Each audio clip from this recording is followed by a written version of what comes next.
Everyone loves to listen to a good book, and there are so many wonderful ones to choose, so we decided to bring you this podcast of Stories Come to Life.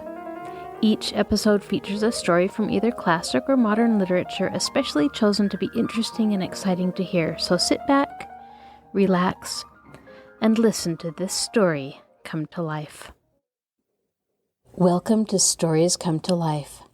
This is episode 10, book 1, and I am your host, Kathryn Lopez Luker. Who wouldn't want to find buried treasure?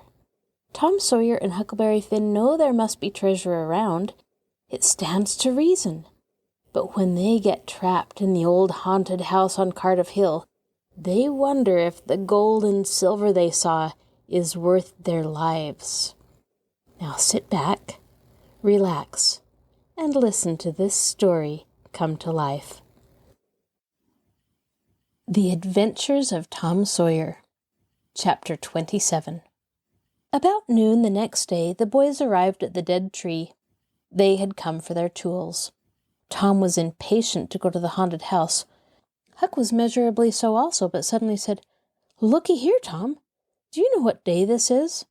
Tom mentally ran over the days of the week and then quickly lifted his eyes with a startled look in them. "My! I never once thought of it, Huck." "Well, I didn't neither, but all at once it popped onto me that it was Friday. Blame it! A body can't be too careful, Huck. We might have got into an awful scrape tackling such a thing on a Friday." "Might. Better say we would. There's some lucky days maybe, but Friday ain't." "Any fool knows that. I don't reckon you was the first that found out, Huck." "Well, I never said I was, did I? And Friday ain't all neither. I had a rotten bad dream last night. Dreamt about rats." "No. Sure sign of trouble. Did they fight?" "No." "Well, that's good, Huck. When they don't fight, it's only a sign there's trouble around, you know. All we got to do is look mighty sharp and keep out of it. We'll drop this thing for today and play. Do you know Robin Hood, Huck?" "No. Who's Robin Hood?" "Why, he was one of the greatest men that was ever in England, and the best. He was a robber." "Cracky, I wished I was. Who did he rob?" "Only sheriffs and bishops and rich people and kings and such like. But he never bothered the poor. He loved 'em. He always divided up with them perfectly square." "Well, he must have been a brick." "I bet you he was, Huck. Oh, he was the noblest man that ever was. They ain't such men now, I can tell you. He could lick any man in England with one hand tied behind him. And he could take his yew bow and plug a 10-cent piece every time, 1.5 miles. "What's a yew bow?" "I don't know. It's some kind of bow, of course. And if he hit that dime only on the edge, he could set down and cry and curse. But we'll play Robin Hood. It's noble fun. I'll learn you." "I'm agreed." So they played Robin Hood all the afternoon, now and then cast a yearning eye down upon the haunted house, and passing a remark about the morrow's prospects and possibilities there. As the sun began to sink into the west, they took their way homeward athwart the long shadows of the trees, and soon were buried from sight in the forests of Cardiff Hill. On Saturday, shortly after noon, the boys were at the dead tree again. They had a smoke and a chat in the shade, and then dug a little in their last hole, not with any great hope, but merely because Tom said there were so many cases where people had given up a treasure after getting down within 6 inches of it, and then somebody else had come along and turned it up with a single thrust of a shovel. The thing failed this time, however, so the boys shouldered their tools and went away, feeling that they had not trifled with fortune, but had fulfilled all the requirements that belong to the business of treasure hunting. When they reached the haunted house, there was something so weird and grisly about the dead silence that reigned there under the baking sun, and something so depressing about the loneliness and desolation of the place, that they were afraid for a moment to venture in. Then they crept to the door and took a trembling peep. They saw a weed-grown, floorless room, unplastered, an ancient fireplace, vacant windows, a ruinous staircase, and here, there, and everywhere hung ragged and abandoned cobwebs. They presently entered softly, with quickened pulses, talking in whispers, ears alert to catch the slightest sound, and muscles tense and ready for instant retreat. In a little while, familiarity modified their fears, and they gave the place a critical and interested examination, rather admiring their own boldness and wondering at it too. Next they wanted to look upstairs. This was something like cutting off retreat, but they got to daring each other, and of course there could be but one result. They threw their tools into a corner and made the ascent. Up there were the same signs of decay. In one corner they found a closet that promised mystery, but the promise was a fraud. There was nothing in it. Their courage was up now and well in hand. They were about to go down and begin work when— "Shh!" said Tom. "What is it?" whispered Huck, blanching with fright. "Shh! Here! There! Hear it?" "Oh, my! Yes! Let's run! Keep still! Don't you budge! They're coming right toward the door!" The boys stretched themselves upon the floor with their eyes to knotholes in the planking, and lay waiting in a misery of fear. "They've stopped. No! Coming! Here they are! Don't whisper another word, Huck. My goodness, I wish I was out of this." 2 men entered. Each boy said to himself, "There's the old deaf and dumb Spaniard that's been about town once or twice lately. Never saw the other man before." The other was a ragged, unkempt creature with nothing very pleasant in his face. The Spaniard was wrapped in a serape. He had bushy white whiskers, long white hair flowed from under his sombrero, and he wore green goggles. When they came in, the other was talking in a low voice. They sat down on the ground, faced the door with their backs to the wall, and the speaker continued his remarks. His manner became less guarded, and his words more distinct as he proceeded. "No," he said. "I've thought it all over. I don't like it. It's dangerous." "Dangerous," grunted the deaf and dumb Spaniard to the vast surprise of the boys. "Milksop." This voice made the boys gasp and quake. It was Injun Joe's. There was silence for some time. Then Joe said, "What's any more dangerous than the job up yonder, but nothing's come of it?" "That's different. Away up the river so, and not another house about. 'Twon't ever be known that we tried anyway, long as we didn't succeed." "Well, what's more dangerous than coming here in the daytime? Anybody would suspicion that saw us." "I know that, but there wasn't any places handy after that fool of a job. I want to quit this shanty. I wanted to yesterday, only it wasn't any use trying to stir out of here with those infernal boys playing over there on the hill right in full view."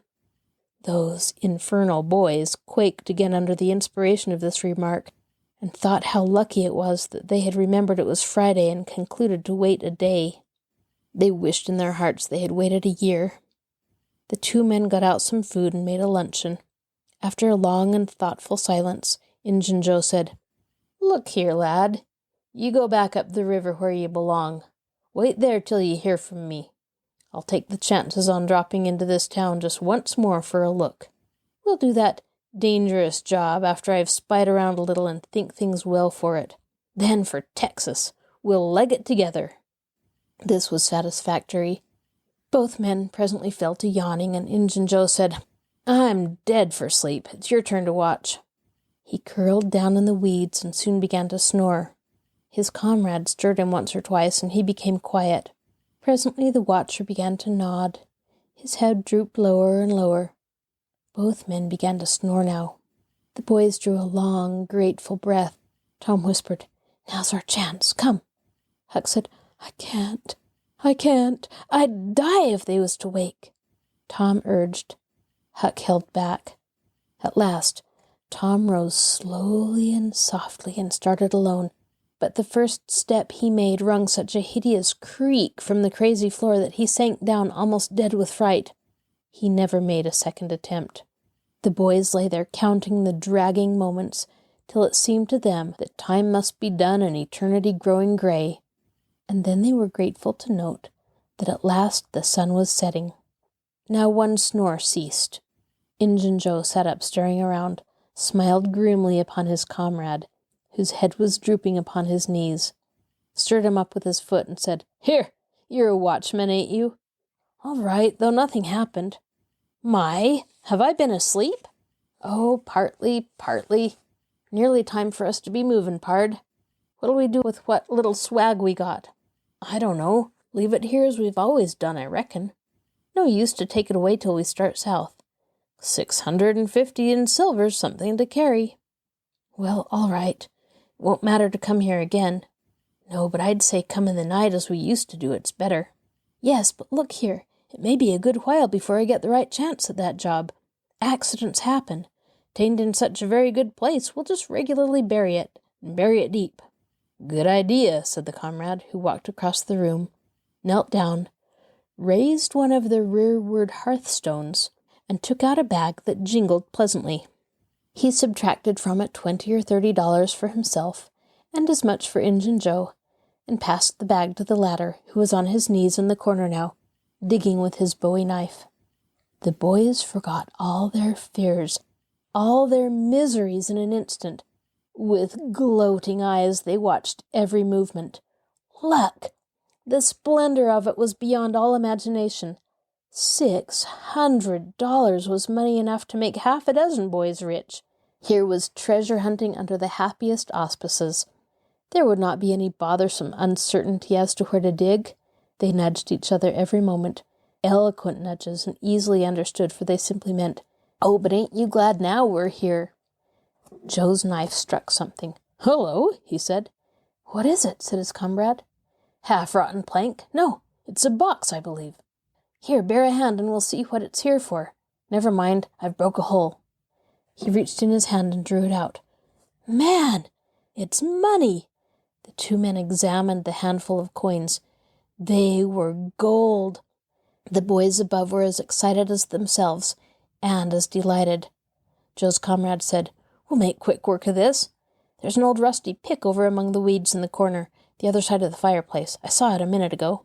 He ran and brought the boys' pick and shovel. Injun Joe took the pick, looked it over critically, shook his head, muttered something to himself, and then began to use it. The box was soon unearthed.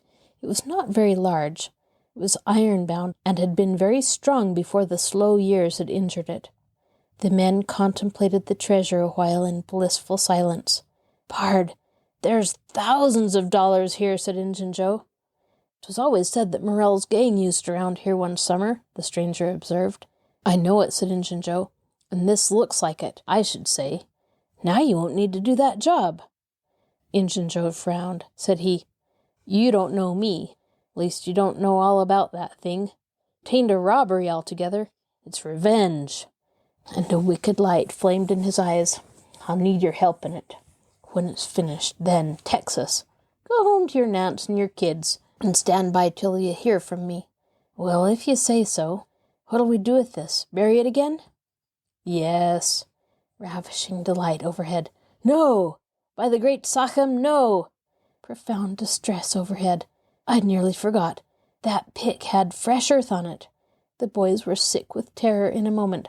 "What business has a pick and a shovel here? What business with fresh earth on them? Who brought them here? And where are they gone? Have you heard anybody? Seen anybody? What? Bury it again and leave them to come around and see the ground disturbed? Not exactly, not exactly. We'll take it to my den." "Why, of course. Might have thought of that before. You mean number 1? "No, number 2, under the cross. The other place is bad. Too common." "All right.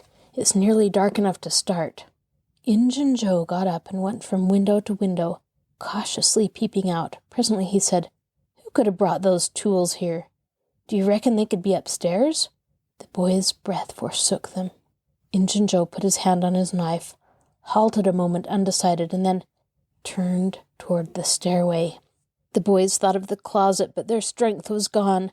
The steps came creeping up the stairs. The intolerable distress of the situation woke the stricken resolution of the lads. They were about to spring for the closet, when there was a crash of rotten timbers, and Injun Joe landed on the ground amid the debris of the ruined stairway. He gathered himself up, cursing, and his comrade said, "Well, now what's the use of all that? If it's anybody and they're up there, let 'em stay there, who cares? If they want to jump down now and get into trouble, who objects? It'll be dark in 15 minutes, and then let them follow us if they want to. I'm willing. In my opinion, whoever hove those things in here caught a sight of us and took us for ghosts or devils or something. I'll bet they're running yet." Joe grumbled a while, and then he agreed with his friend that what daylight was left ought to be economized in getting things ready for leaving. Shortly afterwards they slipped out of the house in the deepening twilight and moved toward the river with their precious box. Tom and Huck rose up, weak but vastly relieved, and stared after them through the chinks between the logs of the house. Follow? Not they. They were content to reach the ground again without broken necks and take the townward track over the hill. They did not talk much. They were much too absorbed in hating themselves, hating the ill luck that made them take the spade and pick there. But for that, Injun Joe never would have suspected. He would have hidden the silver with the gold, to wait there till his revenge was satisfied. And then he would have had the misfortune to find that money turn up missing. Bitter, bitter luck that the tools were ever brought there. They resolved to keep a lookout for that Spaniard when he should come to town, spying out for his chances to do his revengeful job, and follow him to number 2, wherever that might be. Then a ghastly thought occurred to Tom. Revenge? What if he means us, Huck? Oh, don't, said Huck, nearly fainting. They talked it over, and as they entered the town they agreed to believe that he might possibly mean somebody else. At least mean nobody but Tom, since only Tom had testified. Very, very small comfort it was to Tom to be alone in danger. Company would be a palpable improvement, he thought. Chapter 28. The adventure of the day mightily tormented Tom's dreams that night. 4 times he had his hands on that rich treasure, and 4 times it wasted to nothing in his fingers as sleep forsook him, and wakefulness brought back the hard reality of his misfortune. As he lay in the early morning, recalling the incidents of his great adventure, he noticed that they seemed curiously subdued and far away, somewhat as if they had happened in another world, or in a time long gone by. Then it occurred to him that the great adventure itself must be a dream. There was one very strong argument in favor of this idea, namely, that the quantity of coin he had seen was too vast to be real. He had never seen as much as $50 in one mass before, and he was like all boys of his age and station in life, in that he imagined that all references to hundreds and thousands were mere fanciful forms of speech, and that no such sums existed in the world. He had never supposed for a moment that so large a sum as $100 was to be found in actual money in anyone's possession. If his notions of hidden treasure had been analyzed, they would have been found to consist of a handful of real dimes and a bushel of vague, splendid, ungraspable ones. But the incidents of his adventure grew sensibly sharper and clearer under the attrition of thinking them over, and so he presently found himself leaning to the impression that the thing might not have been a dream after all. This uncertainty must be swept away. He would snatch a hurried breakfast and go out and find Huck. Huck was sitting on the gunwale of a flat boat, listlessly dangling his feet in the water, and looking very melancholy. Tom concluded to let Huck lead up to the subject. If he did not do it, then the adventure would be proved to have been a dream. "Hello, Huck." "Hello yourself." Silence for a minute. "Tom, if we'd 'a' left the blame tools at the dead tree, we'd 'a' got the money. Oh, ain't it awful?" "'Tain't a dream, then. 'Tain't a dream. Somehow I most wish it was, dogged if I don't." "What ain't a dream?" "Oh, that thing yesterday. I've been half thinking it was." "Dream? If them stairs hadn't broke down, you'd have seen how much dream it was. I've had dreams enough all night with that patch-eyed Spanish devil going for me all through 'em. Rot him?" "No, not rot him. Find him. Track the money." "Tom, we'll never find him. A feller don't have only one chance for such a pile, and that one's lost. I'd feel mighty shaky if I was to see him anyway." "Well, so'd I, but I'd like to see him anyway and track him out to his number 2. Number 2, yes, that's it. I've been thinking about that, but I can't make anything of it. What do you reckon it is?" "I don't know, it's too deep." "Say, Huck, maybe it's the number of a house." "Goody! No, Tom, that ain't it. If it is, it ain't in this one-horse town. They ain't no numbers here." "Well, that's so. Let me think a minute. Here, it's the number of a room, in a tavern, you know." "Oh, that's the trick. They ain't only 2 taverns. We can find out quick." "You stay here, Huck, till I come." Tom was off at once. He did not care to have Huck's company in public places. He was gone half an hour. He found out that in the best tavern, number 2 had long been occupied by a young lawyer, and was still so occupied. In the less ostentatious house, number 2 was a mystery. The tavern keeper's young son said it was kept locked all the time, and he never saw anybody go into it or come out of it except at night. He did not know any particular reason for this state of things. He had had some little curiosity, but was rather feeble and had made the most of the mystery by entertaining himself with the idea that that room was haunted. He'd noticed that there was a light in it the night before. "That's what I found out, Huck. I reckon that's the very number 2 we're after." "I reckon it is, Tom. Now what are you going to do?" "Let me think." Tom thought a long time, then he said, "I'll tell you. The back door of that number 2 is the door that comes out into that little close alley between the tavern and the old rattle-trap of a brick store. Now you get hold of all the door keys you can find, and I'll nip all of Auntie's, and the first dark night we'll go there and try 'em. And mind you keep a lookout for Injun Joe, because he said he was going to drop into town and spy around once more for a chance to get his revenge. If you see him, you just follow him, and if he don't go to that number 2, that ain't the place." "Lordy, I don't want to follow him by myself." "Why, it'll be night. Sure, he might never see you, and if he did, maybe he'd never think anything." "Well, if it's pretty dark, I reckon I'll track him. I don't know. I'll try." "You bet I'd follow him if it's dark, Huck. Why, he might have found out he couldn't get his revenge and be going right after that money." "It's so, Tom, it's so. I'll follow him. I will, by jingoes." "Now you're talking. Don't you ever weaken, Huck. And I won't." Chapter 29. That night, Tom and Huck were ready for their adventure. They hung about the neighborhood of the tavern until after 9, one watching the alley at a distance, and the other the tavern door. Nobody entered the alley or left it. Nobody resembling the Spaniard entered or left the tavern door. The night promised to be a fair one, so Tom went home with the understanding that if a considerable degree of darkness came on, Huck was to come and meow, whereupon he would slip out and try the keys. But the night remained clear, and Huck closed his watch and retired to bed in an empty sugar hogshead about 12. Tuesday the boys had the same ill luck, also Wednesday, but Thursday night promised better. Tom slipped out in good season with his aunt's old tin lantern and a large towel to blindfold it with. He hid the lantern in Huck's sugar hogshead, and the watch began. An hour before midnight, the tavern closed up and its lights, the only ones thereabouts, were put out.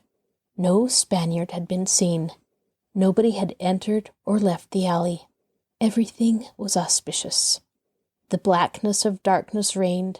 The perfect stillness was interrupted only by occasional mutterings of distant thunder. Tom got his lantern, lit it in the hogshead, wrapped it closely in the towel, and the 2 adventurers crept in the gloom toward the tavern. Huck stood sentry, and Tom felt his way into the alley. Then there was a season of waiting anxiety that weighed upon Huck's spirits like a mountain. He began to wish he could see a flash from the lantern. It would frighten him, but it would at least tell him that Tom was alive yet. It seemed hours since Tom had disappeared. Surely he must have fainted. Maybe he was dead. Maybe his heart had burst under terror and excitement. In his uneasiness, Huck found himself drawing closer and closer to the alley, fearing all sorts of dreadful things, and momentarily expecting some catastrophe to happen that would take away his breath. There was not much to take away, for he seemed only able to inhale it by thimblefuls, and his heart would soon wear itself out the way it was beating. Suddenly there was a flash of light, and Tom came tearing by him. "Run," he said. "Run for your life." He needn't have repeated it. Once was enough. Huck was making some 30 or 40 miles an hour before the repetition was uttered. The boys never stopped till they reached the shed of a deserted slaughterhouse at the lower end of the village. Just as they got within the shelter, the storm burst, and the rain poured down. As soon as Tom got his breath, he said, "Huck, it was awful. I tried 2 of the keys just as soft as I could, but they seemed to make such a power of racket that I couldn't hardly get my breath. I was so scared. They wouldn't turn in the lock either. Well, without noticing what I was doing, I took a hold of the knob, and open comes the door. It wasn't locked. I hopped in and shook off the towel, and great Caesar's ghost!" "What did you see, Tom?" "Huck, I almost stepped on Injun Joe's hand. No. Yes, he was lying there sound asleep on the floor with his old eye patch on his eye and his arms spread out. Oh, Lord, what did you do? Did he wake up? No, never budged. Drunk, I reckon. I just grabbed that towel and started. I'd have never thought of that towel, I bet. Well, I would. My aunt would make me mighty sick if I lost it. Say, Tom, did you see that box? Huck, I didn't wait to look around. I didn't see the box. I didn't see the cross. I didn't see anything but a bottle and a tin cup on the floor by Injun Joe. Yes, and I saw 2 barrels and lots more bottles in the room. Don't you see now what's the matter with the haunted room? How? Why, it's haunted with whiskey. Maybe all the temperance taverns have got a haunted room. Hey, Huck? Well, I reckon maybe that's so. Who'd have thought of such a thing? But say, Tom, now's a mighty good time to get that box if Injun Joe's drunk. It is that. You try it. Huck shuddered. Well, no, I reckon not.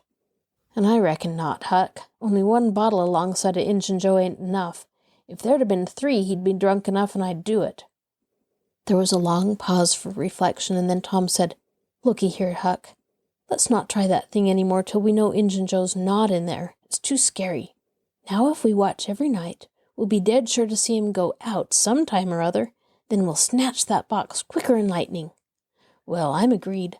I'll watch the whole night long, and I'll do it every night, too, if you'll do the other part of the job. All right, I will.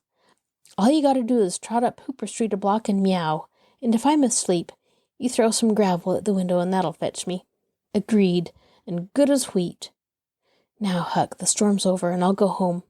It'll begin to be daylight in a couple of hours. You go back and watch that long, will you?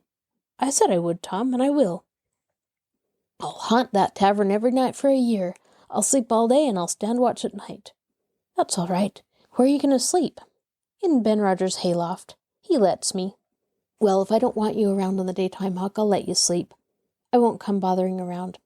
Any time you see something's up in the night, just skip right around and meow. This is your host, Kathryn Lopez Luker. Thank you for joining us for this episode of Stories Come to Life. Be sure to join us next time when we continue to listen to the adventures of Tom Sawyer. You can find a link to our podcast on the Marshall Public Library webpage, www.marshallpl.org. I'll talk to you again soon.